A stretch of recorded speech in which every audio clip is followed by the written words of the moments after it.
Terima kasih Om dan Tante buat kepercayaannya. Senang sekali boleh ada di tempat ini bertemu Ibu Bapak semua. Tema yang kita akan belajar dan renungkan bersama-sama menurut saya tema yang indah sekali, yaitu melawan keterbatasan. Tapi di awal ini saya ingin mengingatkan kita semua umat Tuhan, kita diwarnai dengan banyak keterbatasan, betul. Tapi saya mau ingatkan, kita punya Tuhan yang besar, kita punya Tuhan yang luar biasa, kita punya Tuhan yang ajaib. Jadi jangan takut, jangan khawatir. Apapun keterbatasan yang kita punya, asal kita jalan bersama Tuhan, hasilnya pasti luar biasa. Ada satu kisah di Alkitab yang akan kita belajar bersama-sama. Dan kemudian nanti saya akan cerita 3 kisah nyata yang saya saksikan di gereja Tuhan.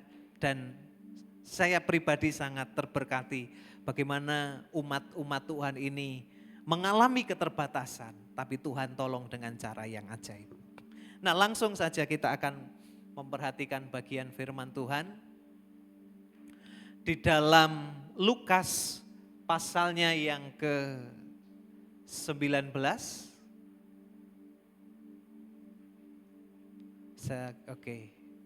Lukas 19 ayat 1 sampai ayat yang ke-10. Saya mengajak umat Tuhan untuk kita membaca bergantian. Saya ayat yang pertama, Ibu Bapak ayat yang kedua, begitu seterusnya. Lukas 19 ayat 1 sampai 10. Yesus masuk ke kota Yeriko dan berjalan terus melintasi kota itu.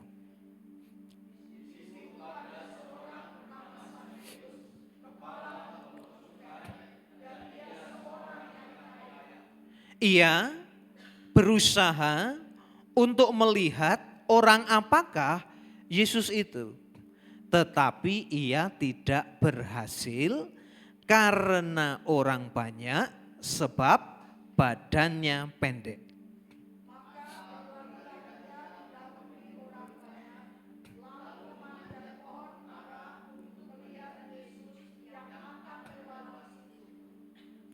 Ketika Yesus sampai ke tempat itu, ia melihat ke atas dan berkata, "Zakius, segeralah turun, sebab hari ini aku harus menumpang di rumahmu."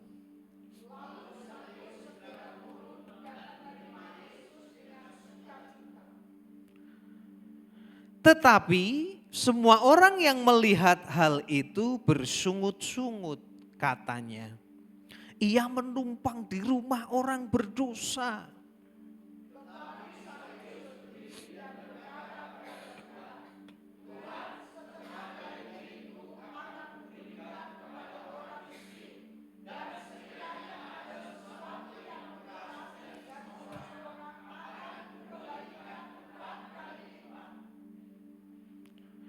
Kata Yesus kepadanya, "Hari ini telah terjadi keselamatan kepada rumah ini, karena orang ini pun anak Abraham.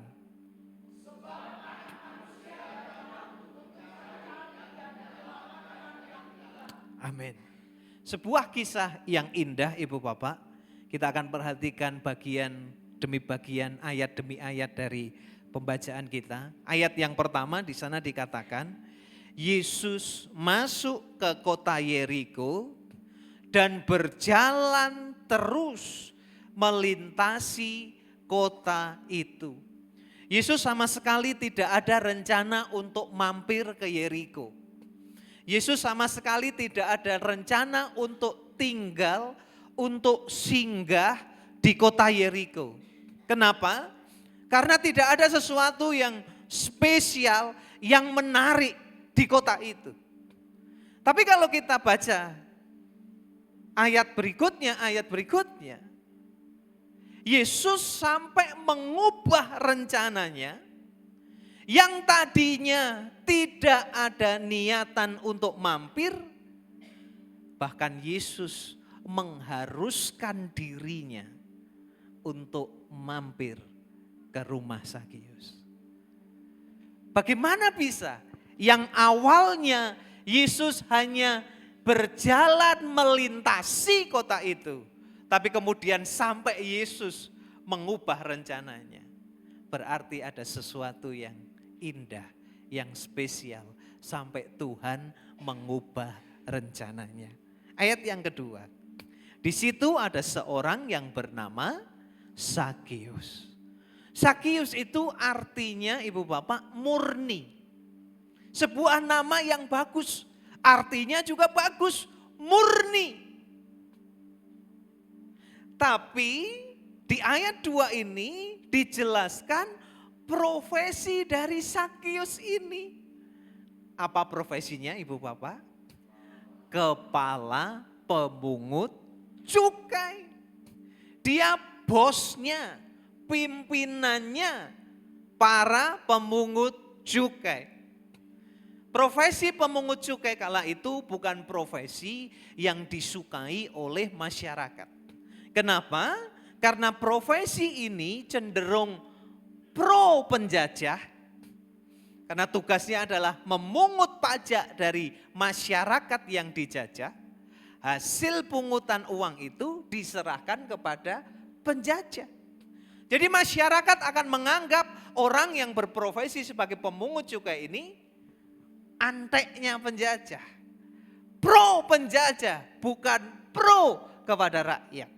Kira-kira demikian. Dan seringkali orang-orang yang berprofesi sebagai pemungut cukai didapati secara ekonomi mereka kaya. Kenapa? Karena biasanya ada kejahatan, ada kenakalan, mereka mengambil lebih dari yang seharusnya. Disetorkan sebagian, sebagian lagi masuk ke kantongnya sendiri. Makanya tak heran di ayat yang kedua di situ diterangkan Zakius seorang kepala pemungut cukai ini seorang yang kaya. Mengkonfirmasi dugaan bahwa memang profesi ini erat kaitannya dengan praktek-praktek korupsi.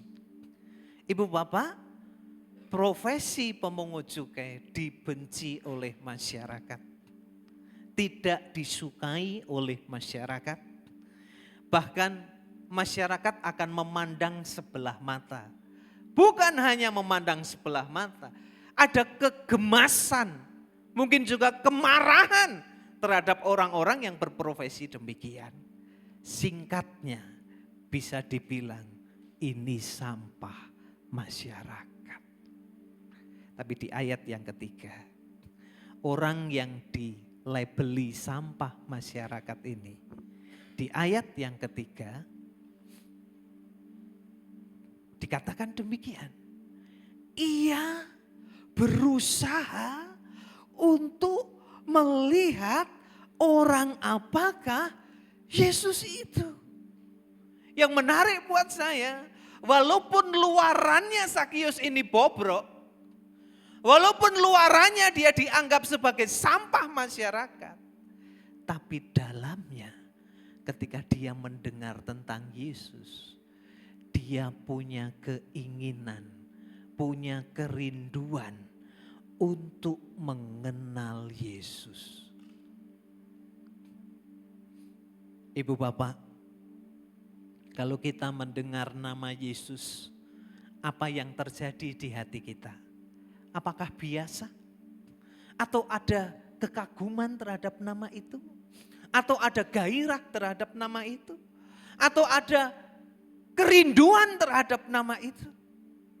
Zakius, sekali lagi, walaupun luarannya amburadul, tapi begitu mendengar nama Yesus, ada keinginan, aku harus kenal orang ini, aku ingini orang ini, aku maui orang ini. Luar biasa. Kemudian kalimat selanjutnya dari ayat 3 menjelaskan apakah usahanya ini berhasil, tetapi ia tidak berhasil. Mengapa dia tidak berhasil ketika ingin melihat Yesus? Karena orang banyak, sebab badannya pendek. Jadi ternyata Zakius punya keterbatasan. Karena orang banyak, itu batasan yang membatasi dia. Dan yang kedua, karena badannya pendek. Ibu bapak, jangan biarkan orang lain mempengaruhi hubungan kita dengan Tuhan. Jangan biarkan orang banyak mempengaruhi pencarian kita terhadap Tuhan. Saya jumpai di banyak gereja, konfliknya dengan manusia, tapi Tuhannya yang ditinggalkan. Itu artinya Kristen kanak-kanak. Kenapa konfliknya dengan manusia tapi Tuhannya yang diikut sertakan? Enggak gereja-gerejaan lagi, enggak ibadah-ibadahan lagi. Ternyata sedang bermasalah dengan manusia, tapi Tuhannya yang ditinggalkan.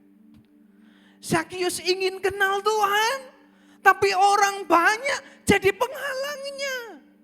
Sekali lagi, jangan izinkan seorang pun menjadi penghalang dalam kita membangun hubungan dengan Tuhan. Kata-kata manusia tidak boleh mengizinkan kita menghalangi hubungan kita dengan Tuhan. Perilaku manusia yang menyakitkan, menjengkelkan tidak pernah boleh menjadi penghalang dalam kita beribadah kepada Tuhan. Amin. Amin, amin. Kemudian keterbatasan kedua yang dipunya Zakius adalah badannya pendek. Ya sudah, mau lihat Yesus gak bisa karena orang banyak dan yang kedua badannya pendek. Ya nasib, kenapa aku pendek? Tapi di ayat yang keempat saya senang sekali, ini orang punya keterbatasan. Tapi di tengah keterbatasan yang dia punya, dia tidak mudah menyerah. Dia tidak mudah putus asa.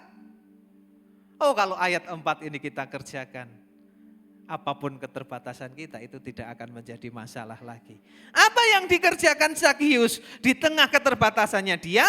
Ayat yang keempat dikatakan, maka berlarilah ia mendahului orang banyak, lalu memanjat pohon ara untuk melihat Yesus. Dua hal, kalau keterbatasan kita punya, apa yang perlu kita lakukan? Berlari lebih cepat dan naik lebih tinggi. Apa maksudnya? Kalau kita punya banyak keterbatasan, lari lebih cepat. Kejar Tuhan, ingini Tuhan di atas rata-rata. Ingini Tuhan, kejar Tuhan lebih dari yang lain.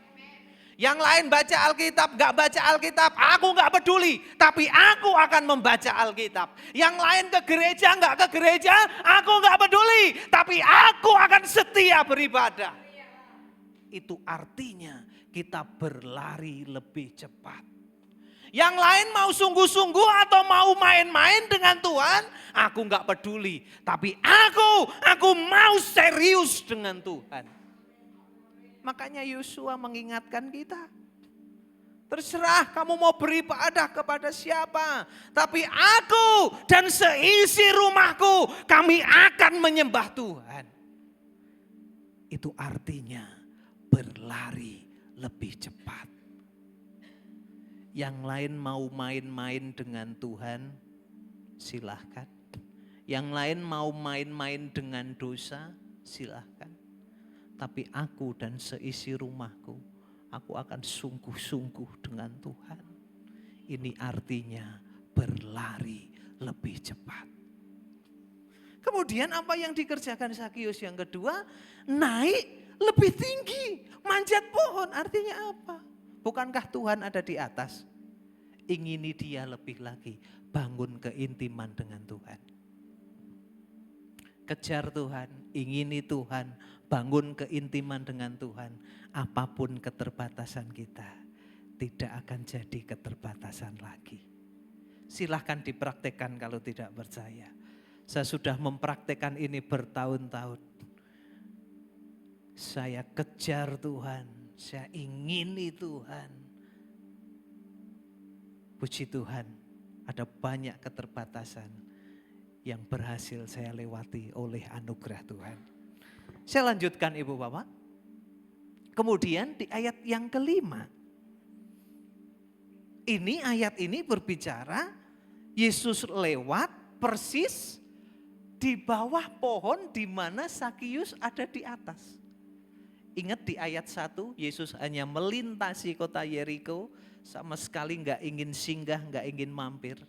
Tapi kemudian di ayat 5 Yesus jalan terus di kota Yeriko itu, dan ketika Yesus sampai di tempat itu, di tempat apa ini? Di tempat pohon di mana Zakius manjat itu. Tiba-tiba Yesus bisa ngomong seperti ini. Bisa, ini yang terjadi. Ia melihat ke atas. Apakah ini kebetulan? Tidak. Ketika saya membaca ayat ini pelan-pelan, saya merenungkan kenapa sampai Yesus ketika ada di bawah pohon di mana Zakius ada, Yesus kesannya kebetulan melihat ke atas. Bukan kebetulan Ibu Bapak. Dugaan saya, di hati Yesus ini kerasa. Ini ada magnet yang menarik hatiku. Ini ada orang yang begitu menginginkan aku. Ini ada orang yang begitu ingin mengenal aku. Kita itu kerasa kok kalau kita ini diingini atau ditolak, betul? Betul Ibu Bapak? Yesus bisa kerasa itu. Makanya di bawah pohon di mana Zakius ada, Yesus melihat ke atas dan berkata, Zakius, segeralah turun. Wah, ini powerful sekali ayat ini. Apa Yesus pernah jumpa dengan Zakius sebelumnya? Belum pernah. Tapi kenapa Yesus bisa tahu kalau dia namanya Zakius? Karena kita punya Tuhan yang maha tahu. Jangan takut, jangan khawatir, jangan cemas. Kita punya Tuhan yang maha tahu. Apapun pergumulan persoalan kita, Dia Tuhan maha tahu. Kemudian Yesus ngomong, Zakius segeralah turun, sebab hari ini aku harus menumpang di rumahmu. Wow, gak ada rencana singgah, gak ada rencana berhenti di ayat 1. Tiba-tiba di ayat 5 Tuhan mengubah rencananya, bahkan mengharuskan dirinya untuk singgah di rumah Zakius. Kenapa? Karena Zakius begitu mengingini Tuhan. Karena Zakius begitu merindukan Tuhan. Mulai minggu ini Ibu Bapak, set hati kita, aku maui Engkau lebih dari berkat yang aku rindukan. Aku ingini Engkau lebih dari jalan keluar yang aku ingini. Aku ingini Engkau lebih dari mujizat yang aku nantikan. Tinggal tunggu waktu. Awalnya Tuhan gak ada rencana singgah di rumah Ibu Bapak. Tapi karena ada hati yang begitu menginginkan Tuhan, tiba-tiba Tuhan akan kunjungi rumah demi rumah, keluarga demi keluarga, dan menyatakan jalan keluar, pertolongan, mujizat, kemenangan. Boleh kita tepuk tangan buat Tuhan kita. Luar biasa. Luar biasa. Jadi kita tahu rahasia untuk kita dikunjungi Tuhan, yaitu hati yang begitu menginginkan Dia. Luar biasa. Ayat yang ke-6, lalu Zakius segera turun. Bisa dibayangkan happy-nya dia, bahagianya dia. Tuhan mau mampir di rumahku. Maka segera turun dan Betul, Sakius menerima Yesus dengan sukacita. Senang Mas. Bapak Ibu, rindukan Tuhan singgah di rumah kita. Amin. Tuhan singgah di bisnis kita. Tuhan singgah di usaha kita. Tuhan singgah di studi kita. Tuhan singgah di pelayanan kita. Hasilnya pasti luar biasa. Kemudian di ayat yang ke-6, Sakius menerima Yesus dengan sukacita. Tapi di ayat yang ke-6, tetapi semua orang yang melihat hal itu, apa Ibu Bapak? Bersungut-sungut, ngedumel. Katanya ia menumpang di rumah orang berdosa. Ini orang-orang lain lihat, loh Yesus kok singgah di rumah Sakius. Mereka bersungut-sungut. Sungut-sungutnya kenapa? Kenapa Yesus singgah di rumah Sakius? Dia kan sampah masyarakat. Dia kan pemungut cukai. Ya harusnya Yesus singgah di rumahku dong. Aku kan lebih baik dibanding Sakius. Aku kan lebih suci dibanding Sakius. Aku dan keluargaku kan lebih kudus dibanding Sakius. Tapi kenapa Tuhan singgah di rumah Sakius? Si sampah masyarakat ini. Ibu Bapak, 1 Samuel mengingatkan kita, manusia melihat yang di depan mata, tapi Tuhan melihat hati.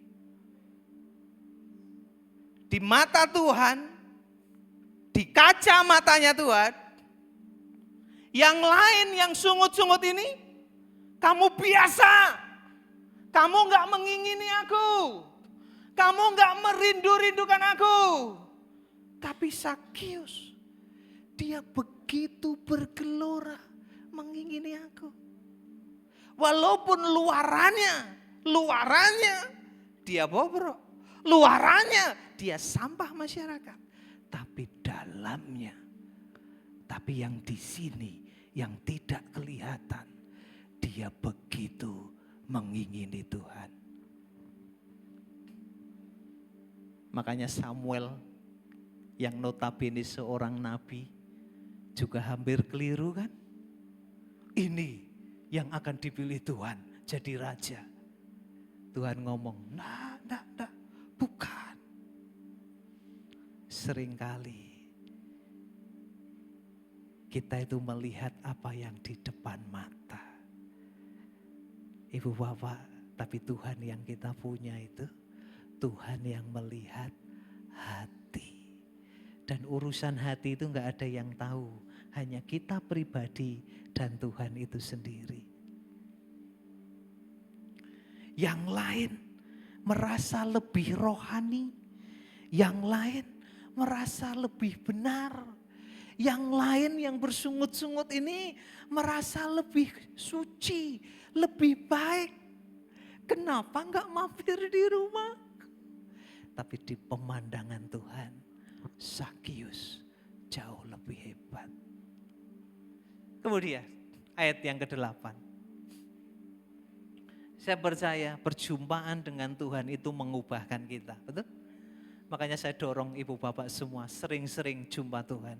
Karena perjumpaan dengan Tuhan itu mengubahkan banyak hal dalam hidup kita. Hanya jumpa Tuhan, belum dikutbahin. Ayat 8. Sakius bisa ngomong seperti ini. Tetapi Sakius berdiri dan berkata kepada Tuhan, Tuhan, setengah dari milikku akan kuberikan kepada orang miskin. Dan sekiranya ada sesuatu yang kuperas dari seseorang, akan kukembalikan 4 kali lipat. Wow. Pribadi yang terbatas, pribadi yang dicap sebagai sampah masyarakat, pribadi yang tidak disukai oleh masyarakat, hari itu berubah jadi pribadi sang pemberi berkat, sang penyalur berkat. Dari pribadi yang tidak disukai, jadi pribadi yang bisa bersaksi. Dari yang terbatas mana mungkin dia bisa dipakai Tuhan. Tapi hari itu ketika dia jumpa Tuhan, bisa jadi pribadi yang menjadi kesaksian buat banyak orang. Boleh kita tepuk tangan buat Tuhan kita. Amen. Ketika saya merenungkan ayat ini, saya makin amazed dengan Tuhan yang kita punya. Tuhan itu hobinya mendaur ulang sampah menjadi barang yang berharga. Saya kalau gak jumpa dengan Tuhan mungkin saya sudah amburadul lah kira-kira begitu. Dan menurut saya bukan hanya saya, kita semua. Betul ya Om ya. Tapi bersyukur kita punya Tuhan yang pekerjaannya itu mengubah yang tidak berharga menjadi berharga. Yang terbatas dia angkat, dia pulihkan menjadi tak terbatas. Ibu bapak, yang menarik buat saya di ayat yang ke-8 ini. Pekerjaan Zakius itu pemungut cukai. Apa artinya? Tiap hari dia hanya cari uang, pungut uang, kumpulin uang. Uang ini jadi bagian di hidupnya. Uang ini jadi sesuatu yang paling penting, paling berharga dalam hidupnya. Tapi tiba-tiba di ayat yang ke-8, yang sepanjang hidupnya ini dia kumpulkan. Yang sepanjang hidupnya inilah yang dia anggap sebagai sesuatu yang paling berharga, paling bermakna. Tiba-tiba di ayat yang ke-8, yang selama ini dia pegang erat, tiba-tiba dia bisa ngomong gini, separuh, 50% aku kasih orang miskin. Kalau pernah ada yang aku peras, bayangin kalau tiap hari dia meras, berarti banyak yang dia peras. Kalau banyak yang dia peras, dia ngomong, ku kembalikan 4 kali lipat.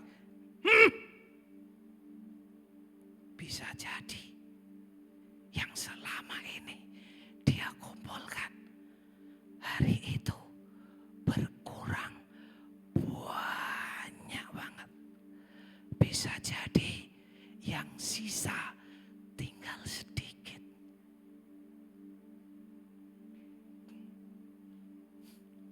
Ketika saya merenung ayat ini, saya bertanya, kenapa Zakius melakukan itu? Kayak Roh Kudus ngasih jawab buat saya. Zakius rela tinggalkan yang berharga karena hari itu dia menemukan yang jauh lebih berharga. Siapa namanya? Yesus. Selama Yesus tidak kita tempatkan menjadi yang paling berharga di hidup kita, maka akan ada banyak hal-hal yang berharga akan menyita kita, akan menyita hati kita, akan mendominasi hati kita. Tapi selama kita tempatkan Yesus jadi yang paling berharga di hati kita, maka kata Paulus, maka yang lain itu kuanggap sampah karena pengenalanku akan engkau.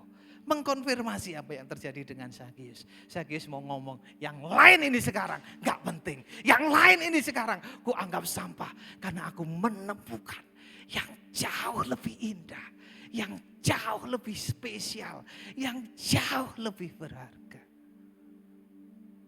Yesus sendiri berkata, Ibu Bapak, musuh kekristenan atau saingan Tuhan itu bukan setan, tetapi mamon, tetapi harta.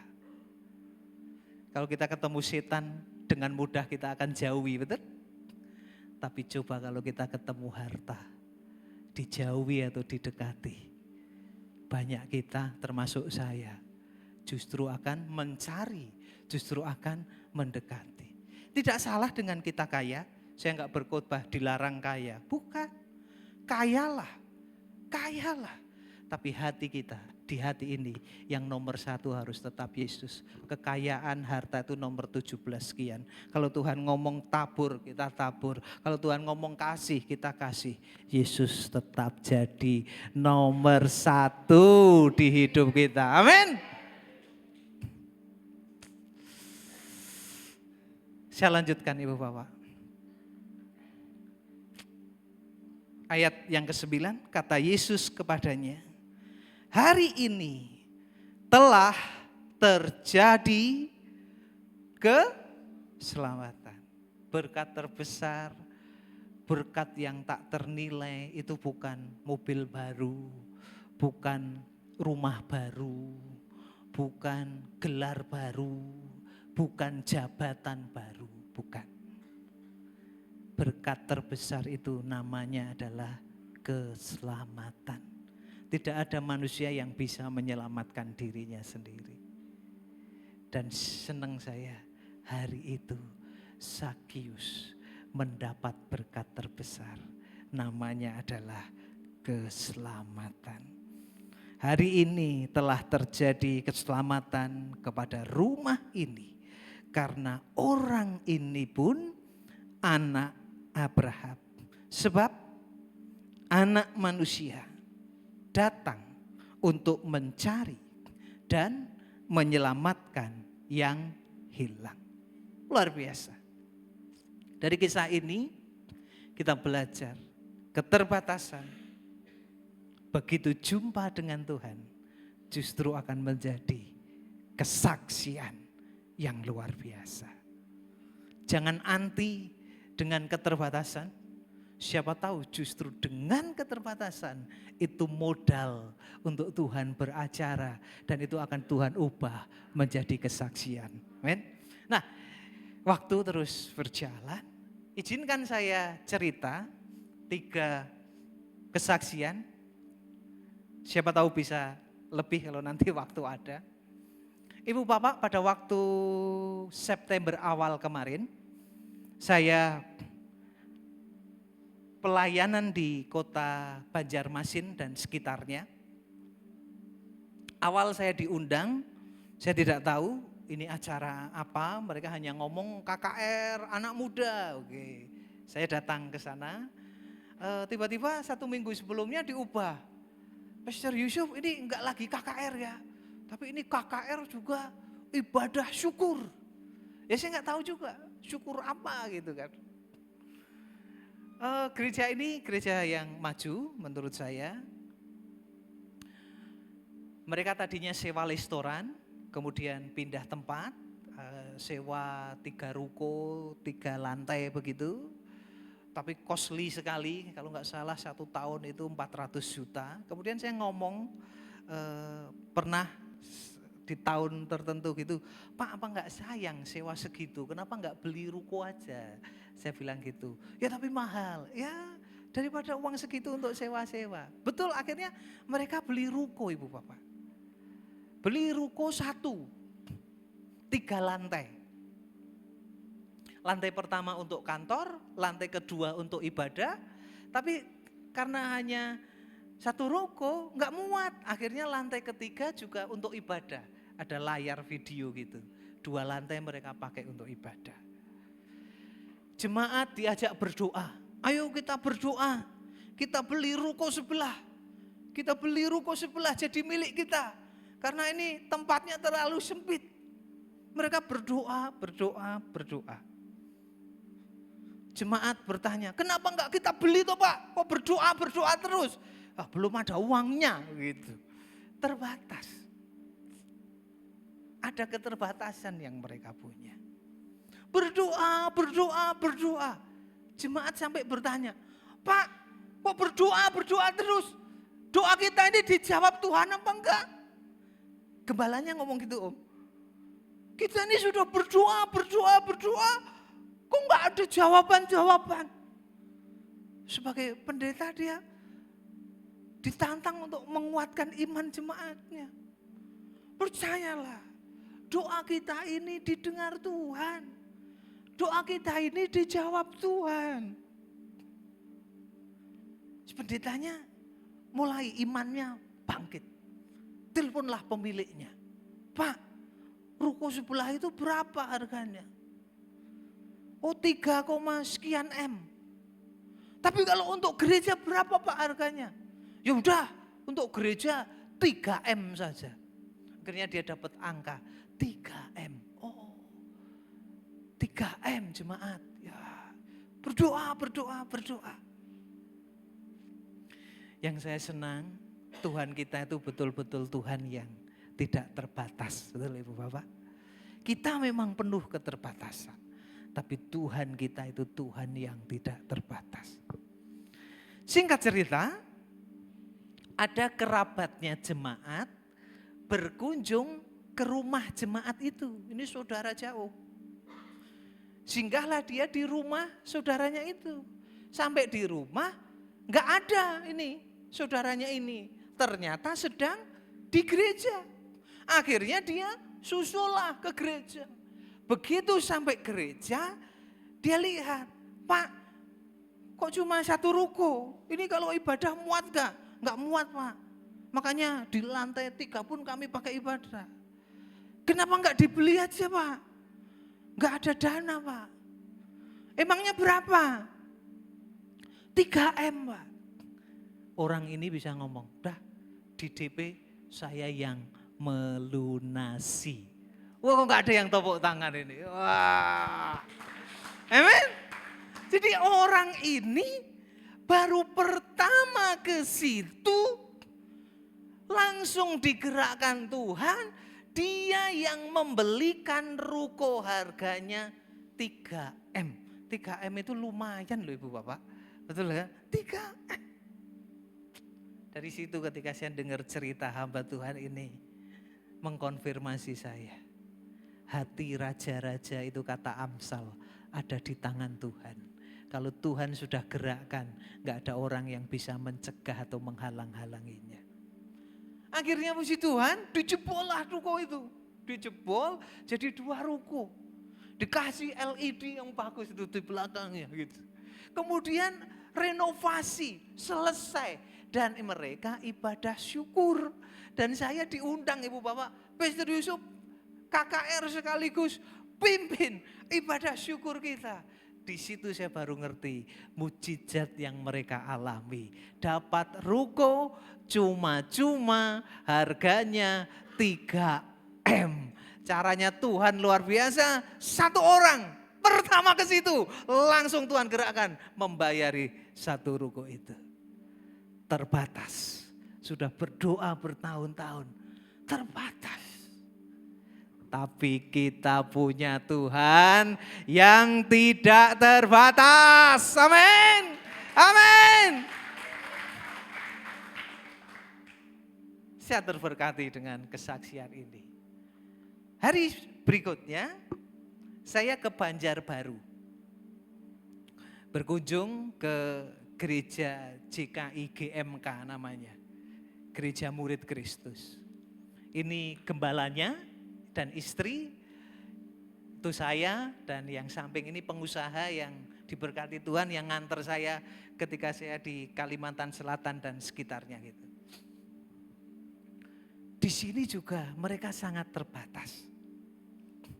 Tapi yang membuat saya bahagia adalah mereka juga mengalami mujizat dan kebaikan Tuhan. Ibu bapak mereka ini hidup dan tinggal di tengah komplek muslim garis keras. Akhirnya mereka berdoa, Tuhan tolong dong kasih kami tempat ibadah. Akhirnya dapat rumah murah karena samping kuburan. Mereka namai gereja itu Rumah Kehidupan. JKI GMK Rumah Kehidupan. Karena sampingnya rumah kematian. Jadi biar ada beda. Di situ rumah kematian, di sini rumah kehidupan. Bentuknya rumah. Masih ada tanah kosong luas. Dan di situ dia bangunlah gereja. Ini gedung gerejanya. Sederhana. Dan yang membuat saya terenyuh, terharu adalah Pak Pendeta ini membangun gereja itu sendirian. Dia tukangi sendiri. tukang itu apa ya? Ya pokoknya dia olah material sendiri, dia lepo sendiri, pondasi sendiri. Istrinya ngomong gini, Pak, mau panggil tukang, panggil teman, biar papa gak capek. Dia ngomong sama istrinya, Ma, kalau kita panggil tukang, nanti uang kita untuk kita bayar tukang. Lebih baik daripada kita untuk bayar tukang, kita belikan material. Akhirnya dia bangun sendiri, Om. Bangun sendiri. Singkat cerita Tante, tahun lalu istrinya ikut retreat sinode di Kopeng. Makanlah dia dengan hamba-hamba Tuhan gitu di meja bundar gitu kan. Ditanya, Bu dari mana? Ini pendeta Jakarta. Saya dari Banjarbaru Pak. Oh saya kecil besar di Banjarmasin. Tetangga kota. Nyambunglah mereka karena tetangga kota. Kemudian ditanya, Ibu gak cerita ini tapi ditanya, Ibu di gereja Ibu sedang ada proyek apa? Ingatlah dia, suaminya kan sedang membangun sendirian. Kami sedang bangun gereja Pak, sedang bangun gedung gereja. Pendeta Jakartanya tanya, untuk selesai butuh berapa juta lagi? Langsung dia telepon suaminya. Pak, Papa, ini kalau gedung kita ini selesai butuh berapa juta lagi? Dua-duanya bukan arsitek atau insinyur. Tiba-tiba suaminya tuh asal sebut aja, sekian puluh juta.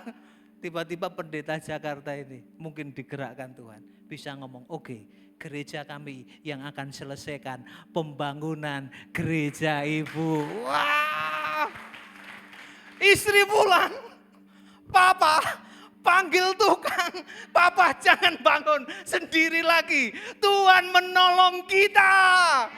Singkat cerita sekian bulan gedung gereja jadi, pendeta Jakarta diundang peresmian, saya datang ke situ tuh setelah sekian bulan selesai, saya diceritain cerita ini. Dan ibu bapak, pastori juga dibangun, saya dikasih lihat sendiri, ada 3 kamar. Kemudian beliau cerita, yang kamar ini sudah terisi Pak, kamar ini masih kosong. Saya tanya, buat apa Pak bangun banyak kamar di samping gereja? Saya tampung anak-anak pendeta pedalaman supaya bisa kuliah di Banjarbaru, enggak usah kos, mereka tinggal di sini. Haleluya! Yesus kita dahsyat, amin. Nih kalau cerita-cerita gini saya punya banyak sekali Ibu Bapak. Yang ketiga, dari situ, ini saya cerita yang menyambung karena ini satu rangkaian kunjungan saya. Saya diantarlah 5 jam dari kota Banjarbaru ini. Jadi kalau dari Banjarmasin bisa 6 jam. Ke JKI terbaru di Kalimantan Selatan. Saya diutus sinode untuk mentahbiskan di sana. Daerahnya namanya Harakit. Tidak ada sinyal Om di situ. Kita nggak bisa telepon, pedalaman. Ini hamba Tuhannya ini kecil-kecil tapi cabai rawit ini. Ini kami tabiskan, gerejanya gabung ke Sinode JKI. Dia ketika saya jumpa, saya datang lebih awal supaya saya bisa ngobrol. Saya tanyalah, Pak, namanya Pak Theophilus. Pak, gimana cerita pelayanan di sini? Ya Pak, saya ditaruh Tuhan untuk melayani suku Dayak yang masih agamanya keharingan. Pelayanan saya Pak, ini gerejanya sekarang di tepi jalan yang bisa dilalui mobil. Pelayanan saya Pak, jalan 15 kilo masuk ke hutan. Kemudian dia cerita, sudah ada 7 gereja Pak, saya dirikan. Tapi setiap teman datang, saya serahkan teman untuk melayani, saya rintis lagi yang baru. Saya kasih teman lagi, saya rintis yang baru. Kemudian saya tanya, Pak, dulu kan Bapak di pedalaman, kenapa bisa dapat sekarang gereja di tepi jalan yang bisa dilewati mobil, walaupun belum ada sinyal gitu. Iya Pak, pernah Pak, saya ada di tengah-tengah suku, saya bersama dengan keluarga, kami bangun pondok Pak. Di situ kami jangkau suku itu, Pak. Tiba-tiba, Pak, pada waktu musim hujan, longsor, Pak. Dan rumah kami tertimbun tanah. Puji Tuhan, Pak, saya dan keluarga selamat. Semua harta terkubur, Pak. Hanya yang nempel di badan ini, Pak, yang tersisa. Oh, dan terus gimana? Wah, ini mendengar kisah ini sangat mengharukan buat saya. Saya kerja, Pak, jadi kuli panggul kayu ulin. Saya jadi kuli angkut kayu ulin, Pak. Saya hanya berdoa, Tuhan, beri aku kekuatan Simpson. Dia berdoa gitu, Bapak. Kemudian dia cerita, Pak, kalau orang di sini sehari itu hanya mampu 6 kali angkut, Pak. Saya berdoa, Tuhan beri aku kekuatan Simpson. Puji Tuhan, sehari saya bisa 15 kali. Wow, uang saya kumpul-kumpulin, Pak. Saya beli tanah. Uang saya kumpul-kumpulin, Pak. Saya bangun gereja ini. Puji Tuhan, terbatas. Tapi asal disertai Tuhan yang tidak terbatas, hasilnya pasti luar biasa. September itu Ibu Bapak, awal saya datang ke Kalimantan Selatan itu saya merasa inilah waktunya saya memberkati, jadi berkat buat mereka. Tapi ketika pulang saya itu merenung, bukannya saya memberkati, tapi mendengar kesaksian 3 gereja ini, justru saya yang sangat-sangat terberkati. Yang satu dapat ruko 3M, yang satu dapat gedung gereja dari hamba Tuhan Jakarta, yang satu juga dapat gedung gereja dan tanah. Gara-gara doa, Tuhan beri aku kekuatan Simpson. Ibu Bapak, ketika saya merenungkan firman pagi hari ini, saya ada 3 kesimpulan sederhana. Yang pertama, kesimpulan saya yang pertama adalah keterbatasan, kalau itu membuat kita jadi merendahkan diri, kalau itu membuat kita jadi mengandalkan Tuhan, kalau itu jadi membuat kita dekat dengan Tuhan, keterbatasan itu berkat. Dan tinggal tunggu waktu, itu akan jadi mujizat. Ibu Bapak, kalau keterbatasan itu membuat kita merendahkan diri, itu artinya apa? Dengan keterbatasan itu membuat kita berubah. Wow, puji Tuhan. Berarti keterbatasan itu mengubah kita. Nah, berarti itu berkat. Ibu Bapak, mujizat dalam pergumulan kita itu bukan saja ketika kita ketemu jalan keluar dari pergumulan kita, bukan. Tapi ketika kita juga diubah karena pergumulan itu, itulah mujizat yang sejatinya. Amin. Nah, Ibu Bapak, percayalah kalau keterbatasan itu membuat kita merendahkan diri, kenapa endingnya jadi mujizat? Karena selalu ada pertolongan dari Tuhan bagi mereka yang merendahkan diri.